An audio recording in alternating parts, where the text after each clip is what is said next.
Négocier ou pas? Dans le monde de la commande publique, c'est un peu la question éternelle. Pour beaucoup, c'est un réflexe, une étape qu'on ajoute presque par automatisme, juste au cas où.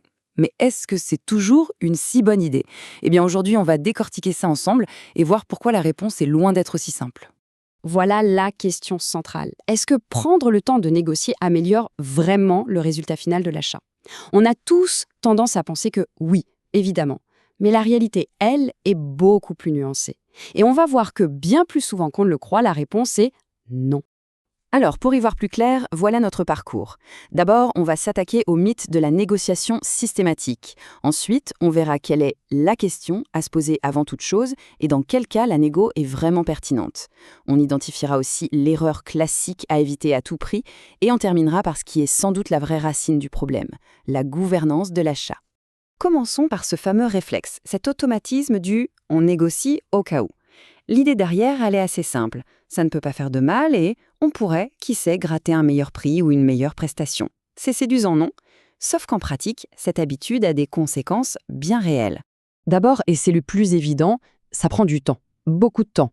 Du temps pour les acheteurs, pour les services techniques qui doivent se mobiliser, mais aussi pour les entreprises qui doivent préparer de nouvelles offres. C'est un coût direct en ressources qui n'est pas toujours justifié. Ensuite, ça ajoute une couche de complexité.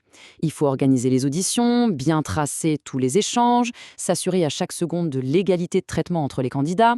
Chaque étape supplémentaire, c'est une source potentielle de risques juridiques et, soyons honnêtes, de lourdeur administrative.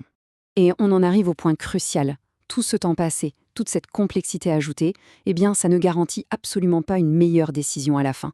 On se retrouve souvent avec des offres à peine modifiées, où l'effort commercial est minime et où le classement des candidats reste exactement le même. Bref, beaucoup de bruit pour rien. C'est exactement ce qu'on peut appeler la pseudo-négociation. En surface, ça donne une image de rigueur, de professionnalisme. Mais dans le fond, ça n'apporte que très peu de valeur ajoutée.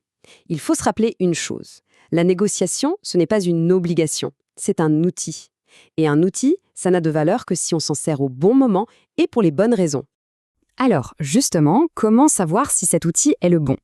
La clé, en fait, elle tient en une seule et unique question qu'il faut se poser bien en amont, bien avant même de rédiger son règlement de consultation. La question la plus simple et en même temps la plus puissante, c'est celle-ci. Pourquoi est-ce qu'on veut négocier? Si la réponse est un peu floue, du style pour voir si on peut obtenir mieux ou parce qu'on a toujours fait comme ça, alors il y a de fortes chances pour que la négociation soit inutile. Un objectif clair, précis, c'est la condition non négociable d'une négociation réussie. Et cette simple question, elle se transforme en une véritable checklist pratique. Est-ce que l'objectif est de clarifier un plan technique un peu obscur? Est-ce qu'il s'agit d'optimiser la répartition des risques entre nous et le fournisseur? Ou peut-être tout simplement de réussir à départager deux offres excellentes mais quasi identiques?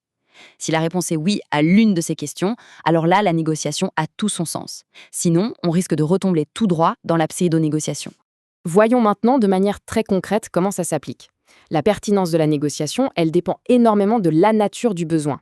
Est-ce qu'on est sur un besoin complexe et ouvert ou plutôt sur quelque chose de simple et standardisé? Le contraste est assez parlant. D'un côté, on a un besoin complexe. Plusieurs solutions techniques sont envisageables, les offres vont être très différentes et la discussion va permettre de co-construire la meilleure réponse. La valeur n'est pas que dans le prix. De l'autre côté, on a un besoin standardisé, des fournitures sur étagère. Tout est comparable, normé, les marges de différenciation sont faibles. Là, la négociation n'ajoute que de la lourdeur pour un gain qui sera au mieux marginal, au pire inexistant. Passons maintenant à l'erreur la plus fréquente, celle qui transforme un outil potentiellement puissant en un symptôme de faiblesse dans la préparation du marché.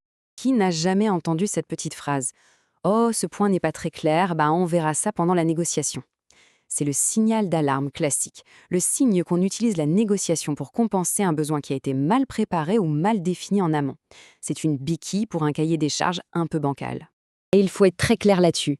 La négociation ne peut pas corriger un besoin mal défini. Elle ne peut pas sauver un marché mal ficelé. Elle peut affiner une solution, elle peut optimiser un projet qui est déjà bien cadré, mais elle ne sauvera jamais un marché dont les fondations sont fragiles. Une négo menée sur des bases floues devient confuse, désordonnée et au final très difficile à justifier. Finalement, si cette question de négocier ou pas revient si souvent, ce n'est pas seulement un enjeu technique ou juridique. C'est quelque chose de bien plus profond.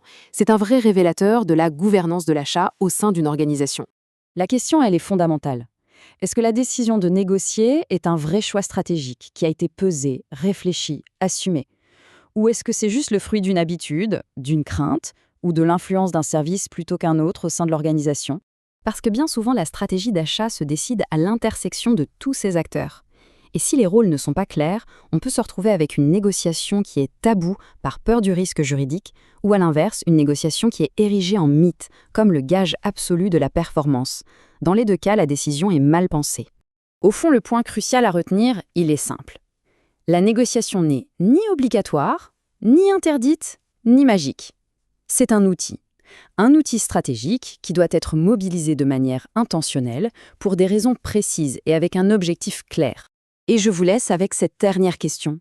Elle invite à réfléchir non seulement au prochain marché, mais plus largement à la manière dont la stratégie d'achat est pilotée au sein de l'organisation. Reprendre la maîtrise stratégique de ces marchés, ça commence peut-être tout simplement par une décision aussi simple que celle de négocier, ou de choisir, en toute conscience, de ne pas négocier.